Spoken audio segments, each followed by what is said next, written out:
Welcome to the Traders Network show. I'm your host, David Nelson. Today's show is being broadcast worldwide from downtown New York City at New York's Harvard Club for iHeart Radio and CBS. I've got a very special guest this afternoon, and he's here on the set with me. Camilo Galvis is the CEO of the Imperative Fund, which focuses on sustainable community development. He also serves as a board member on several family offices and manages the Angelica Fuentes Foundation. Camilo, welcome. Thanks for being with us today. Thank you so much for having me on your show, David. Camilo, most investment funds are about making money. Your fund seems to have a higher cause. Can you talk us through the mission? Yes, absolutely. So our fund seeks to attempt to eliminate poverty conditions in the communities where we invest, then recover 100% of the funds so that we can move on to the next community that can benefit from our approach. You've talked in the past about bringing communities out of poverty in literally 5 years or less. Government can't do that in decades. How are you and your fund going to do that in such a short period of time? So what we're doing is basically leveraging on the growth of an industry of social enterprises that has boomed in the past decade or so. And many companies and organizations have come about that eventually have learned how to cater to the people at the base of the income pyramid, provide them with some goods and services that have been historically absent from these communities that are described as poor. And what we do is we are basically using them to bundle them together and be able to move into a community, make sure that we fill all the gaps that may exist in terms of, again, access to goods and services, and then do it while also recovering the invested funds. That's an important task, but I've heard you talk in the past about the poverty and its definition. All of us think that poverty is not having enough money in our pocket, but it's really bigger than that, isn't it? It's absolutely bigger than that. Actually, well, first of all, poverty is something that has not been with humanity forever. It's something that exists a few thousand years ago. And eventually, it is just basically, I can summarize it again as something that is defined by the lack of access to several different, again, goods and services. We can talk about access to structural housing, nowadays access to telecommunications and the internet. We can also talk about access to healthcare, not paying a poverty tax, and I can talk a little bit more about that later, and obviously having access to clean water, so on and so forth. So as I understand it, in the end, it's really not having some of the very basics that so many of us take for granted. Growing up, having access to those, that's really part of the poverty equation, isn't it? Absolutely. So poverty has been historically measured as a certain amount of money per capita per day. However, that leaves out of the understanding and the equation the fact that if you're somebody who grew up with the similar conditions to the ones that most of us had in terms of, again, the food security, access to education, so on and so forth, it's going to be very hard for you to argue why are you poor, even if you might not have the required money that is usually used as a measurement variable. Okay, in the end, this is going to come down to money. You're going to have to raise capital, you're going to have to bring investors in. Walk us through the structure, how something like this works. Okay, so the first part and important part is acknowledging that there are enough social enterprises right now in the world for you to choose from that are eventually not only sustainable but generating quite interesting returns, on average 12% per investment. However, the most important thing here is not only making money as a return, but in eliminating poverty, we've always had a constraint. We ran out of funding. I can go back to the initial question that you asked for governments and how can they be efficient. They're managing such large populations in poverty that it's very hard to be able to do something about it. What we want to do and what we are already working on is going into a community, we invest the funds, we're already working with that community without the need of government intervention at a 5% yield and return, then we get the money back, and with the possibility of also a higher margin if we are to define some specific conditions with governments. But going back to that, the way in which we operate is we talk to the companies, bundle them together, organize them in a specific chronological order, and then we lend the money to the companies so that they can go into the community and service that community. I want to go into that, and I've heard you talk about this in the past, how important that order is, a series of steps that you go through.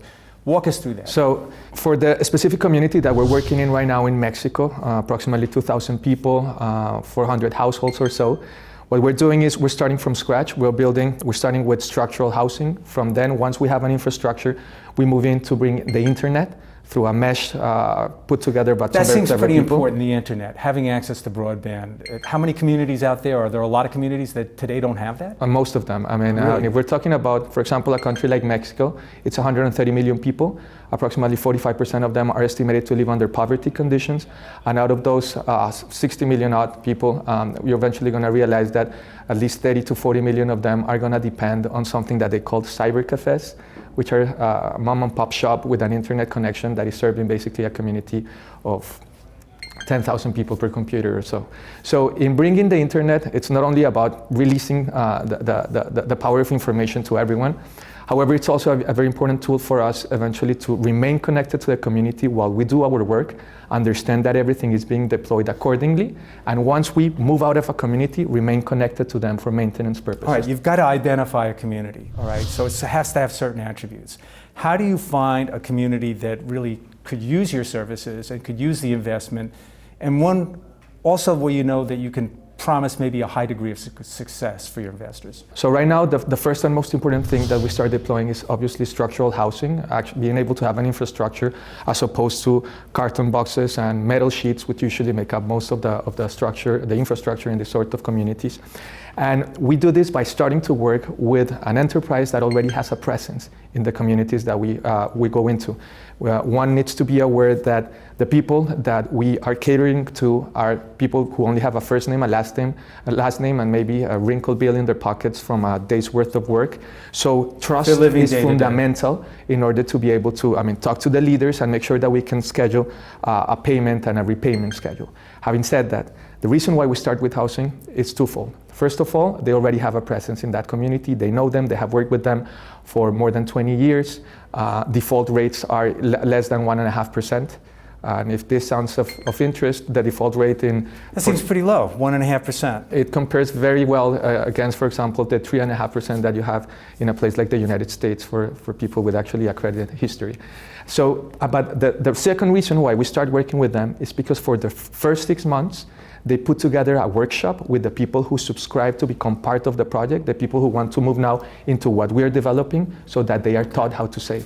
I want to stop it right there because it's getting kind of interesting. We're going to take a short commercial break and we'll be right back. I'm David Nelson.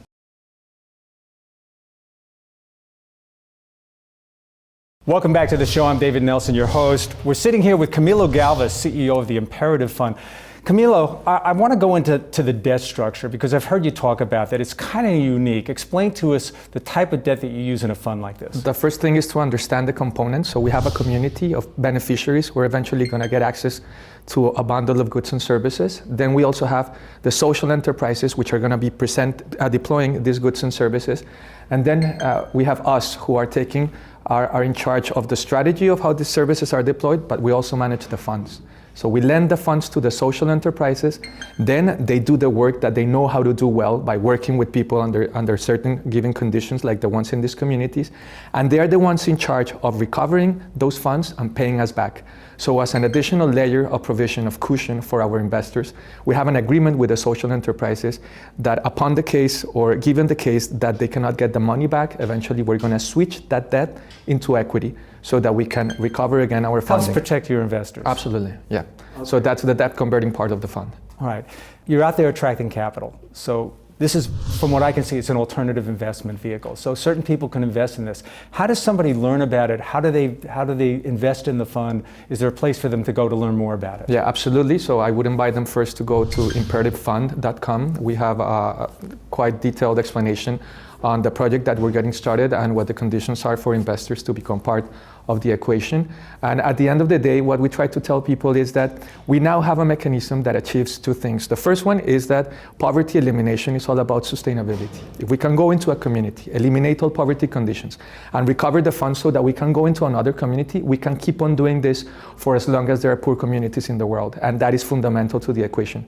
The second part is that even if just 0.001% of your entire portfolio, epsilon as it's called in the mathematical world, is allocated into the work that we're doing, you can happily go to bed thinking that your funds, your money are constantly working in bringing people out of poverty. The question of government is obviously going to come up in something like this. Do you want them to be a partner? Is it important to the fund that they become a partner, or can you go it alone? We made a big effort in making sure that the project is self-sustainable without the requirement of government funds or any sort of subsidies.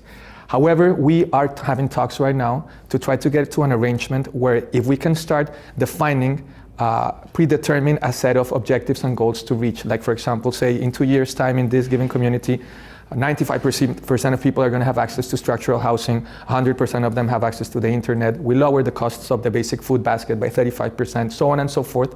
We have an arrangement of a pay for success framework in which, rather than getting them to have to take money out of their budgets, we would like to get from them some tax subsidies that we can eventually use to or sell as a title to the holder, stretching a little bit more that return, that 5% return that we currently have for investors to maybe around an 8%. So all in all, we would like to become the outsourcing alternative for governments for social mobility. If this starts to take off, there's going to be copycats. People are going to do this. Do you think that do you view that as competition, or will it validate your business model? I think that will be the ultimate measure of our success. What we're trying to do here is bring the efficiency of the open market economy to eventually deal with social mobility. And competition has always been one of the fundamental pillars of a free market. So if in 20 years from today, a couple of decades, we get to see that there are 5 companies competing with each other, against each other, eventually to bring people out of poverty as rapidly as possible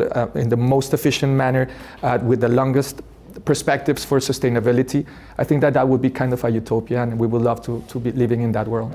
I would imagine there's a lot of communities around the world. Where are you looking right now? Where are you concentrating to get most of your business? So right now we think that Mexico is a great place to work at because of the specific conditions. We feel very comfortable. We know a lot of social enterprises. We have done a rigorous analysis in terms of how to manage to do the entire work with at least 60 million people in Mexico. We put together a very thorough, rigorous academic model that maximizes, provided that you have limited resources, it maximizes the number of people that you can bring out of poverty while maximizing the yield out of the communities that we've analyzed in Mexico. And if you do that, you first go into a batch of communities where you know you're bringing... Can you put a number on that? How many communities are we talking about? Approximately 80,000, 80. Say that again? 80,000 communities. 80,000 communities. Yes. That's an enormous number. You guys will never be out of business if you're doing that. I think that the most important part is eventually not only being able to do the work on a community basis, but also understanding how to approach the entire, working with the 80,000 communities from what we call optimality.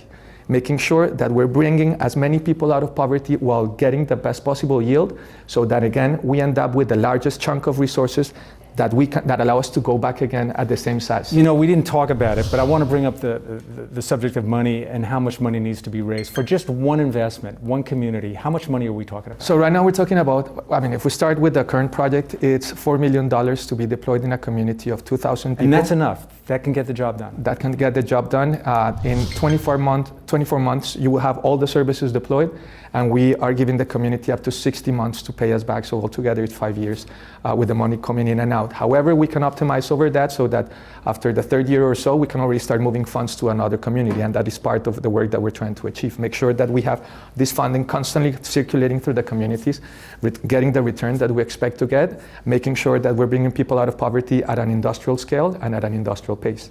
Is there anything that the government, the head of the local community, should fear from an investment fund like this? Can they be your partner? On the contrary, I think that we could make a great team so that they can better allocate their resources to the work that eventually is not covered here in terms of general infrastructure or what a country requires, focusing on education, for example, while we would take on the job of making sure that those relatively simple things that we take for granted, such as internet, housing, clean water, and so on and so forth, can be provided from the efficiency and the cost efficiency in particular of the private sector as opposed to the public sector.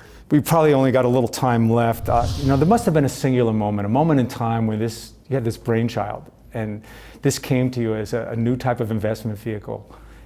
We've got 30 seconds. Can you give it to me? So it actually happened because we started working with a lot of social enterprises, starting the work that they were doing. We worked with them very hard, and after a few years, we realized that although we were doing something, we were not changing anything structurally. So it was an epiphany, but it was not necessarily a good epiphany. Okay. It's that. We're going to have to leave it right there. Thank you so much for being with us today. Thank you so much for having me, David. We've been speaking with Camilo Galvis, CEO of the Imperative Fund. By the way, a quick thank you goes out to 1-800-publicrelations.com for all the PR and media support. Thanks for joining. I'm David Nelson.